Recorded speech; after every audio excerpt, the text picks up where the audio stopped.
السلام علیکم ورحمۃ اللہ وبرکاتہ۔ بسم اللہ الرحمن الرحیم۔ عزیز طلبہ، تفسیر کے آج کے سبق میں ہم ثم بعثنا من بعدہم موسیٰ و ہارون سے پڑھ رہے ہیں۔ توجہ کیجیے۔ اعوذ باللہ من الشیطان الرجیم، بسم اللہ الرحمن الرحیم۔ ثم پھر بعثنا ہم نے بھیجا من بعدہم ان کے بعد موسیٰ و ہارون، موسیٰ اور ہارون علیہ السلام کو الی فرعون فرعون کی طرف وملئہ اس کے سردار بآیاتنا اپنی نشانیوں کے ساتھ فاستکبروا تو انہوں نے تکبر کیا وکانوا قوما مجرمین اور وہ تھے گناہ گار لوگ۔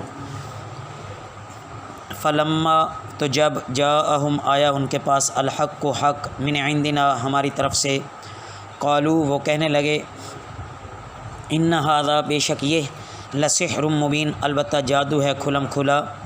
قال موسیٰ کہا موسیٰ علیہ السلام نے اتقولون کیا تم کہتے ہو للحق کی حق کے لیے لما جاءکم جب وہ آ گیا تمہارے پاس اسحر ھذا کیا یہ جادو ہے ولا یفلح الساحرون اور کامیاب نہیں ہوتے جادوگر۔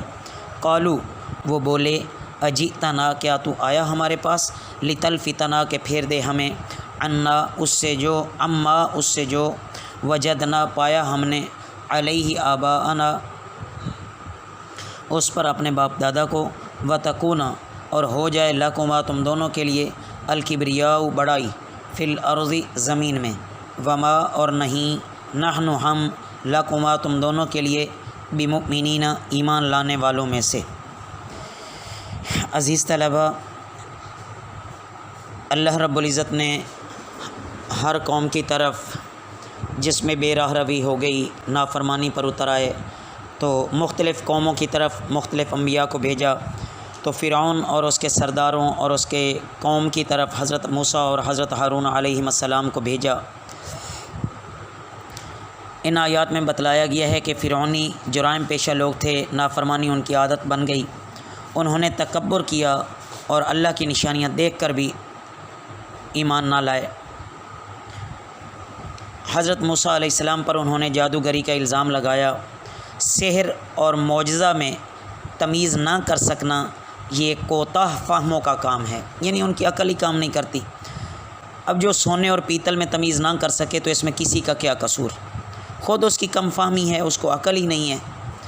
تو پیغمبر کو ساحر کہنا، جادوگر کہنا یہ بھی تو دیوانگی ہے، بے وقوفی ہے حد درجے کی۔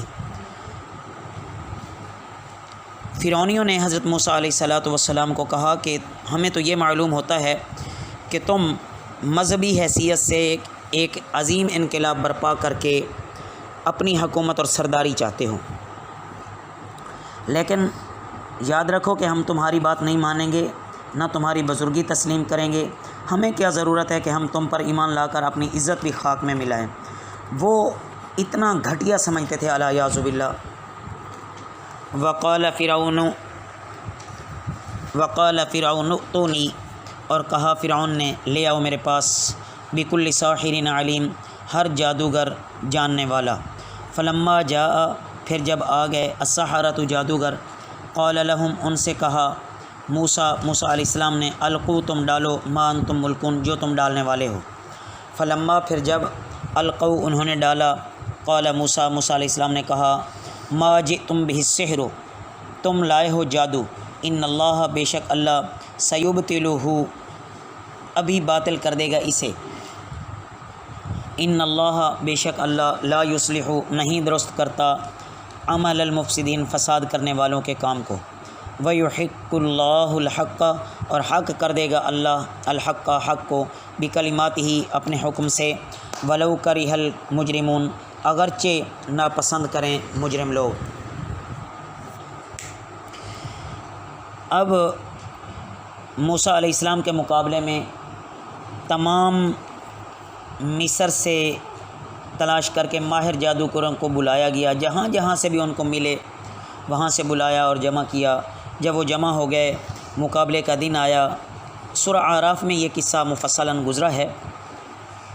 حضرت موسیٰ علیہ السلام نے ان سے کہا کہ تم پہل کرو، جو تم نے اپنے تماشے دکھانے ہیں کرتب ہیں وہ دکھاؤ۔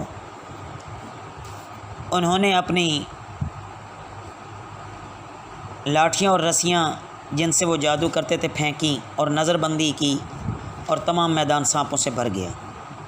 موسیٰ علیہ السلام نے فرمایا یہ جو کچھ تم لائے ہو نا یہ جادو ہے، اور میں جو لایا ہوں وہ جادو نہیں بلکہ حق ہے اور معجزہ ہے۔ اب دیکھو کہ اللہ کیا کرتا ہے۔ حضرت موسیٰ علیہ السلام نے اللہ کے حکم سے اپنا عصا مبارک ڈالا، وہ اژدہا بن کر جادوگروں کے سارے سانپوں کو نگل گیا۔ جادوگر تو موسیٰ علیہ السلام پر ایمان لائے، وہ سمجھ گئے کہ یہ جادو نہیں ہے بلکہ یہ اللہ کی طرف سے دیا ہوا معجزہ ہے اور یہ نبی ہیں۔ مگر فرعون بہت سخت ہو گیا، وہ ذلیل و خوار ہوا اور وہ دشمنی پہ اتر آیا، لیکن وہ باوجود حکومت، سلطنت اور عظمت جو کچھ بھی اس کے پاس دنیاوی لحاظ سے تھا وہ کچھ بھی نہ بگاڑ سکا نبی کا۔ اگر وہ مخالفت پر قائم ہیں تو خود ہی ذلیل و رسوا ہو جائیں گے۔ اللہ اپنے ماننے والوں پر ہرگز آنچ نہیں آنے دیتا اور بالآخر باطل پر حق کا غلبہ ہوتا ہے۔ اس کے بعد عزیز طلباء، کل کے سبق میں ہم آئندہ جو سبق ہوگا فما آمن لموسیٰ سے پڑھیں گے، وما علینا الا البلاغ المبین۔